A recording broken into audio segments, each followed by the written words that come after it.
बेईमान कुत्ता। एक गांव में एक कपड़े का व्यापारी रहा करता था। उसके पास एक कुत्ता और एक घोड़ा था। जब भी वो शहर कपड़े खरीदने जाता, उस घोड़े पर ही रखकर कपड़े वापस लाता, और जब भी कपड़े बेचने जाता तो भी घोड़े पर ही रखकर ले जाता। और वो कुत्ते को अपने घर के रखवाली के लिए रखा था। घर के पास उस कुत्ते को वो छोड़ जाता था। घोड़ा बहुत ईमानदार था और बहुत मेहनत करता था, पर दोनों को ही वो एक समान देखता था। लेकिन वो कुत्ता बहुत बेईमान था। किसी भी तरह से उस घर से वो भाग जाना चाहता था और एक आजाद जिंदगी जीना चाहता था। घोड़ा हमेशा उसे समझाता था कि ये बात सही नहीं है, पर वो नहीं मानता था। एक दिन गांव में एक चोर आ गया था और वो उसके घर चोरी करने गया। जब वो व्यापारी गहरी नींद में सो रहा था, तब उसके घर में चोर छुपके से घुस आया। उसने अपनी गाड़ी उस घर के पीछे रखी थी। आंगन में कुत्ता बंधा हुआ था। वो एक एक करके व्यापारी के कपड़ों के गड्ढों को अपने गाड़ी में भर रहा था। कुत्ते के ध्यान में ये बात नहीं आई कि वो अपने मालिक को भौंक कर जगा दे। चुपचाप वो चोर को देखता रहा। जब वो आखिरी गड्ढा गाड़ी में रखने वाला था, तब उस कुत्ते ने उसे कहा, दोस्त, तुम्हारे इन्हीं हाथों से मुझे भी आजाद कर दो ना। क्यों? मुझे यहाँ रहना नहीं पसंद है। तुम्हें अब तक तो पता चल ही गया होगा। अगर तुम्हें चाहिए तो मैं भी तुम्हारे साथ चल सकता हूँ और जीवन भर तुम्हारी सेवा करता रहूंगा। कुत्ते की बातों को सुनकर चोर जोर जोर से हंसने लगा। कि मैं चोर हूँ और तुम्हारे मालिक का सामान चुरा रहा हूँ, फिर भी तुमने अपने मालिक को क्यों नहीं जगाया?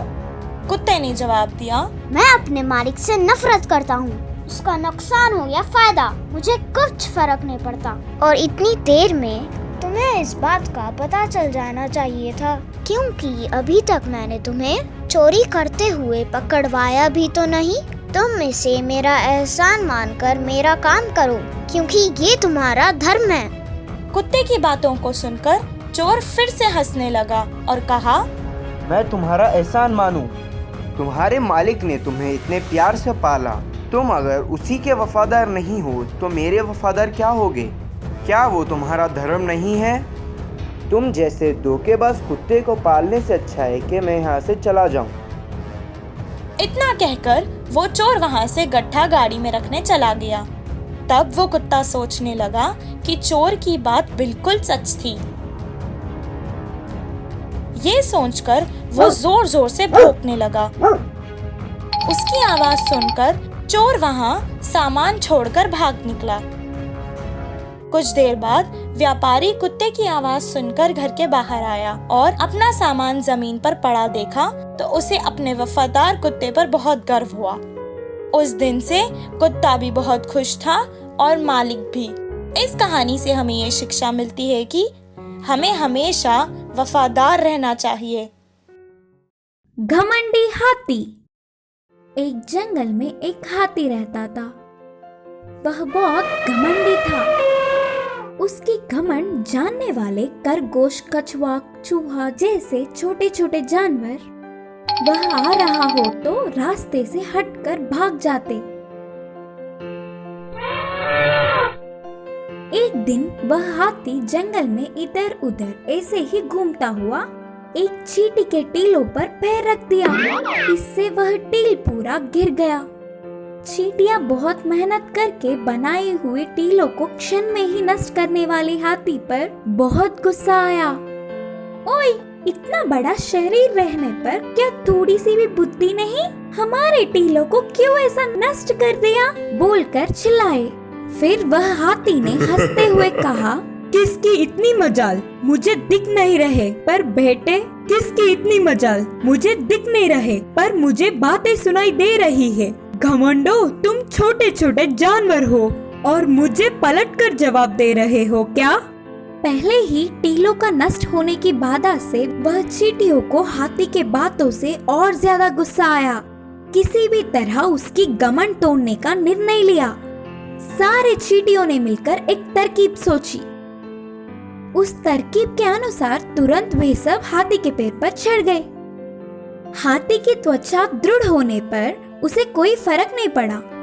तब एक चतुर चींटी ने सोचा, हाथी के पैर बहुत नरम होते हैं, उधर काटने पर उसे जरूर दुखेगा। तुम सब पैरों के पास जाओ, मैं कानों में जाऊंगी। वह चींटी के कहने पर बाकी के सारे चींटियां हाथी के पैरों पर जाके काटने लगे। इससे हाथी ने दर्द में आंखें बंद कर ली, अंधे की तरह उछलने लगा, रोने लगा, चिल्लाने लगा। कान की चींटी उसे एक बार काटा और कहा, अब पता चला ना हम छोटे जानवरों की ताकत। अब बोलो हमारी ताकत ज्यादा है या तुम्हारी?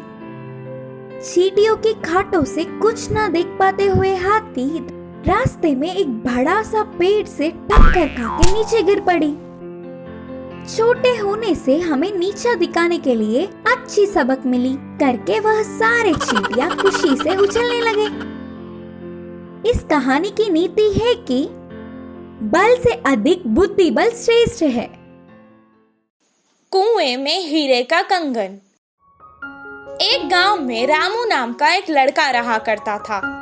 एक दिन जब उसकी माँ घर साफ कर रही थी, तब उसे एक पुराने जमाने का सोने का कड़ा मिला।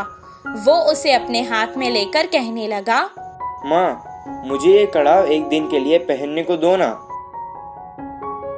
बेटे की इस ख्वाहिश को देखकर माँ ने कहा, ठीक है बेटा, पहन लो, लेकिन याद रखना कोई साधारण कड़ा नहीं है ये तो सोने का कड़ा है।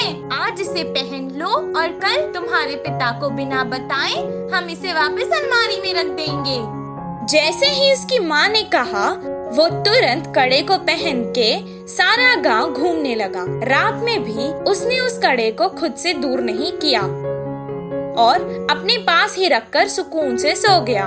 उस रात उसके गांव में चोर घुस आए और जिसके घर से उन्हें जो कुछ मिलता था, जैसे पैसे, जेवर, सोना, सब उठाकर ले जाते थे।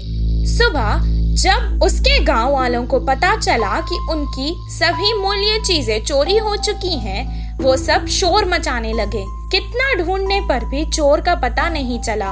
रामू की वजह से उसके पुरखों का सोने का कड़ा चोरी हो चुका था। ये सुनकर उसके पिताजी को बहुत गुस्सा आया और वो डांटने और मारने लगे। कुछ देर बाद उसने कहा, वो कोई खिलौना नहीं था जो तुमने खो दिया, वो मेरे पुरखों की निशानी थी। अब दोबारा मुझे अपनी सूरत नहीं दिखाना, निकल जाओ यहाँ से। बेटे को कड़ा देने के लिए वो अब अपनी पत्नी को भी डांटने लगा।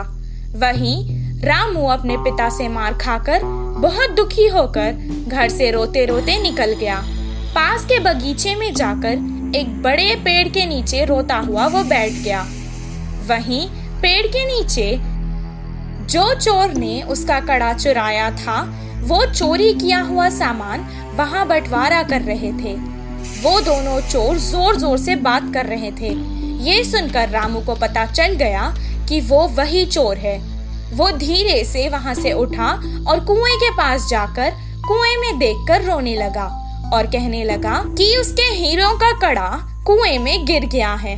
उसके रोने की आवाज सुनकर चोर उसके पास आए और रामू से पूछने लगे कि वो क्यों रो रहा है। रामू ने जवाब दिया, मेरे दादा बहुत बड़े पंडित थे और उन्होंने एक जमींदार के पास पूजा की थी, तो उन्होंने उन्हें तोहफे में एक हीरो से भरा हुआ सोने का कड़ा दिया था।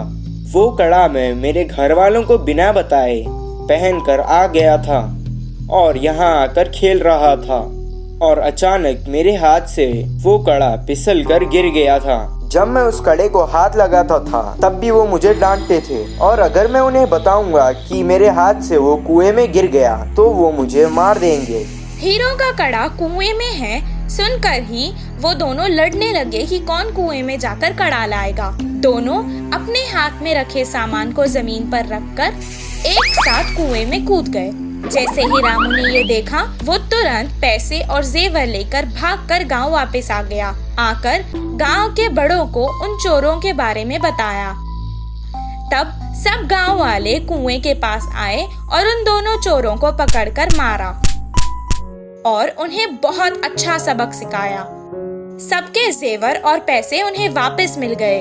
रामू और उसके परिवार को उनका पुश्तैनी कड़ा वापस भी मिल गया था और रामू की होशियारी की वजह से रामू को खूब शाबाशी भी मिली। इस कहानी से हमें ये शिक्षा मिलती है कि समय पर चतुराई दिखाने से मुश्किल समस्या भी टल सकती है।